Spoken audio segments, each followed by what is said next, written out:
విజయనగరం జిల్లా కొత్తవలస మండల కేంద్రంలో గల మంగళపాలెం గ్రామంలో ఆదివారం ఉదయం 7 గంటల నుంచి గ్రామ ప్రజలు, నాయకులు, గ్రామ యువత అందరూ మంగళపాలెం రైల్వే అండర్ బ్రిడ్జి దగ్గర నిరసన వ్యక్తం చేశారు. గతంలో రైల్వే గేటు ఉన్నప్పుడే బాగుండేదని, కానీ ఈ రైల్వే అండర్ బ్రిడ్జి వచ్చిన తర్వాత నానావస్థలు పడుతున్నామని, ముఖ్యంగా రైల్వే అండర్ గ్రౌండ్ ఆడవాళ్లకి, వృద్ధులకు వాహనాలు లేని వాళ్లకి రోడ్డు మీదకు రావాలంటే కత్తి మీద సాములా ఉందని ఆవేదన వ్యక్తం చేశారు.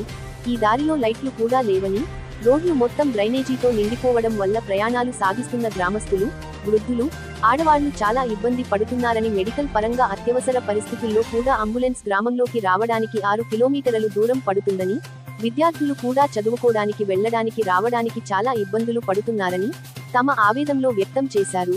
ఈ కార్యక్రమంలో గ్రామ వివిధ పార్టీల నాయకులు, యువత, మహిళలు, గ్రామ ప్రజలు తదితరులు పాల్గొన్నారు. ఓకే.